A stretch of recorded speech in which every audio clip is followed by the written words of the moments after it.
In Australia, renting used to be a stepping stone, a chance to build your life, your family, and maybe even your future. A modest home, a fair price, and the hope that one day you'd buy your own place. But in 2025, that dream is falling apart. Today, renting is no longer just about shelter, it's about survival. Across the country, prices have soared, availability has vanished, and protections for tenants have crumbled. In some suburbs, securing a lease feels like winning the lottery. If the prize came with moldy walls, rent bidding wars, and no-cause evictions. For millions, renting is now a daily source of stress and instability. Families are moving further out, crowding into smaller homes, or being forced into homelessness. This is not a glitch in the system. It is the system. In this video, we're exposing the worst suburbs for Australian renters, places where the cost of living is high and dignity is dangerously low. Before we zoom into specific suburbs, let's ground ourselves in the numbers. As of mid-2025, Australia's national rental vacancy rate is sitting at around 1.2%. That means for every 100 rental properties, barely one is available. In capital cities like Brisbane, Perth, and Adelaide, the rate is even lower, hovering just below 1%. In some inner and middle-ring suburbs, vacancy rates have dropped to levels so low they're practically zero. Meanwhile, rents have surged to record highs. The national median advertised rent now sits at around $649 per week, with capital city averages closer to $665. In high-demand areas, it's not unusual for renters to pay over $1,000 a week just to live near essential jobs or amenities. But the crisis isn't just about cost.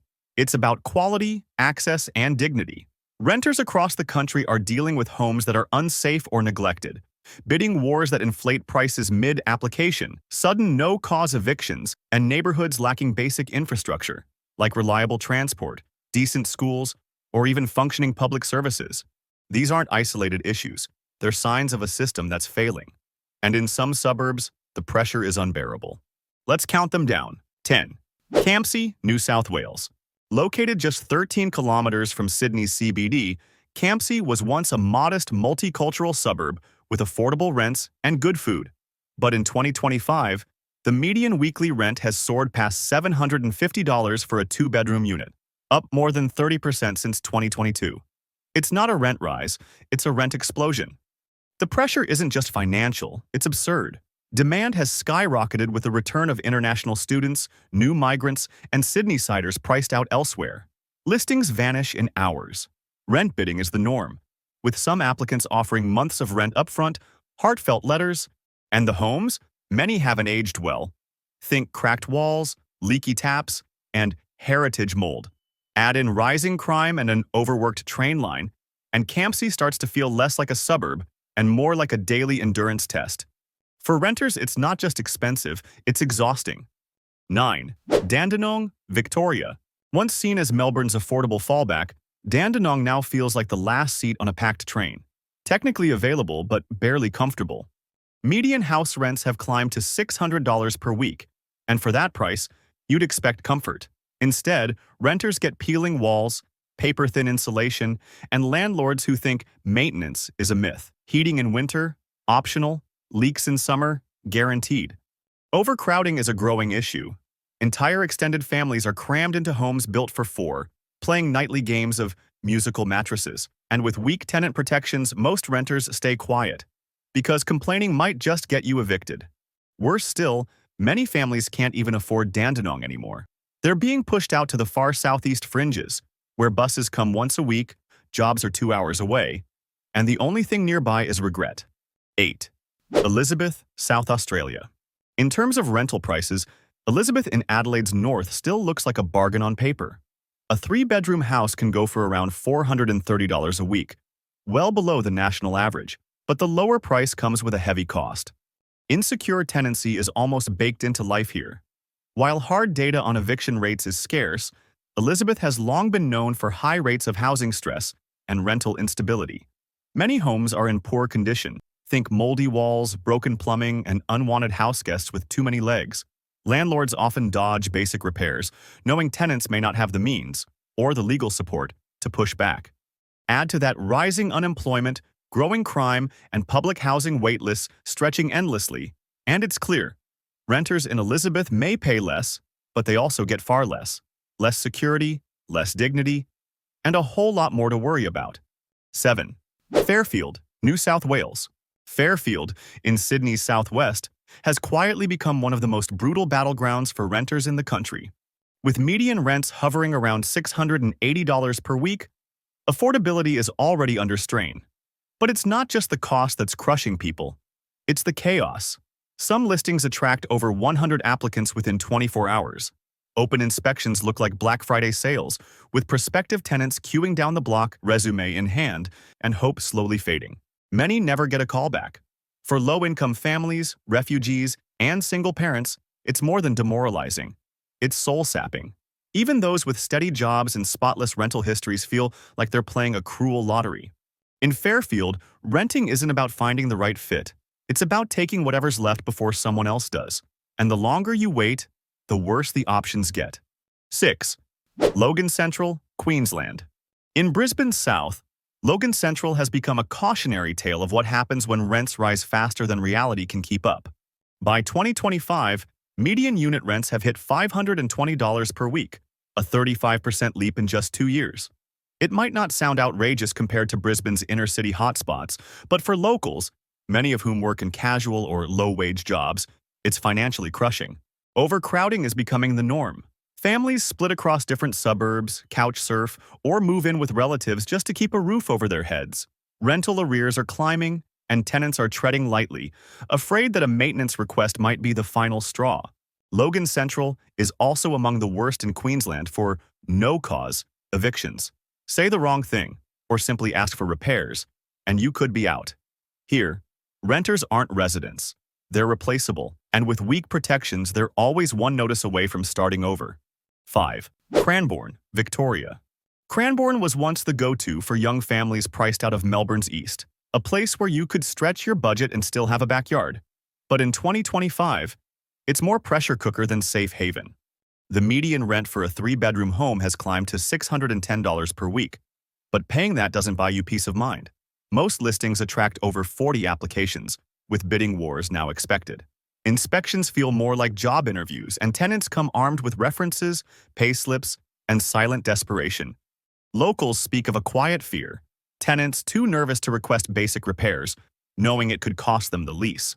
Some are even accepting mid-lease rent hikes just to avoid being shown the door. And the kicker? Cranborn's infrastructure still hasn't caught up. Public transport is patchy, commutes are long, and essential services are spread thin. Renters are paying a premium to live far from everything they need. It's the worst of both worlds. 4. Redfern, New South Wales.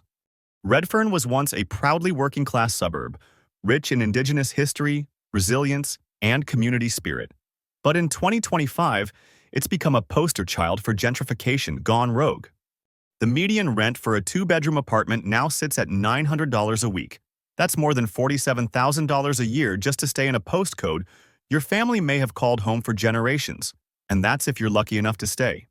As slick developments shoot up and boutique cafes replace local corner stores, older rental homes are being bulldozed, renovated, or priced out of reach. Longtime residents are quietly pushed to the city's fringes, their absence rarely noticed, except by the neighbors who miss them. For those who remain, it's an uneasy coexistence. Rising rents, rising prices, and a neighborhood that feels more curated than lived in. In Redfern today, renting isn't just expensive, it's a slow, aching kind of exile in your own backyard. 3. Lemba, New South Wales. Lemba has become a flashpoint for Sydney's housing stress. Median rents have risen to $680 per week for units, while household incomes have stagnated.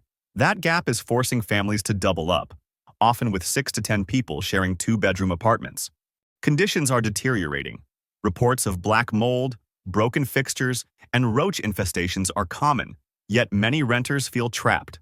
With vacancy rates under 0.5%, they have nowhere else to go. Cultural communities that once thrived here are being fractured under the pressure of rent stress. Tenants are tired, anxious, and constantly at risk of being pushed out. 2. Paramata, New South Wales. Paramata is Sydney's second CBD.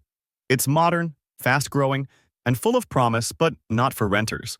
The average rent for a two-bedroom apartment is now over $950 a week. With many new builds designed for investors, renters are dealing with high corporate fees passed on through rent, unaffordable parking, and inflexible leases. Maintenance is slow, rent increases are fast, and the pace of life here, for many renters, is unsustainable. Some workers are leaving Paramata altogether, choosing long commutes over soul-crushing costs. Others are stuck in place, watching their paychecks vanish before rent day even arrives. Paramata might be booming, but for renters, it's a trap. 1. Bondi, New South Wales.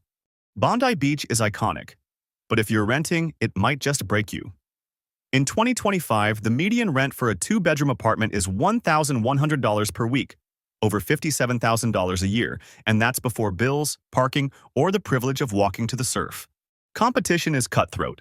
Inspections feel more like auctions, with renters offering above the asking price, months of rent in advance, and glowing references just to be in the running. And here's the kicker. Many properties are outdated, damp, and barely maintained. You're not paying for quality. You're paying for the postcode and a dream that doesn't match reality. In Bondi, renters shell out luxury money for a lifestyle that exists mostly on Instagram. So what does all of this mean? It means that renting isn't just expensive. It's unstable, unsustainable, and often unsafe. Across these suburbs, renters are dealing with severe overcrowding, poor living conditions, landlords who dodge responsibilities, constant bidding wars and unexpected mid-lease rent hikes, the ever-present threat of no-cause evictions, and the slow, relentless push of gentrification displacing long-term communities. Stability is no longer part of the deal. And the deeper cost is psychological. The stress of uncertainty, the fear of being priced out, the quiet trauma of moving again and again. For families, it means kids switching schools mid-year. For the elderly, it means losing lifelong communities. For students, it means living 90 minutes from campus just to make rent. To fix this, Australia needs bold, systemic change. That means implementing national rent caps, banning rent bidding, expanding long-term public and social housing, enforcing proper maintenance standards, strengthening renters' legal rights, and putting an end to no-cause evictions. Without real reform, millions will remain trapped in an unfair system where stability and dignity are out of reach. Because housing shouldn't be a competition. It should be a right, and renters deserve more than this.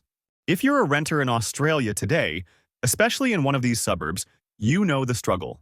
You've felt the sting of rejection, the panic of rent increases, the pressure of inspections. You've done everything right and still feel like you're losing. But you're not alone. Millions are in the same boat. And the more we speak out, the more we push for real reform. So share your story in the comments. Tell us what renting looks like where you live, because the system won't change until we demand it. Thank you for watching.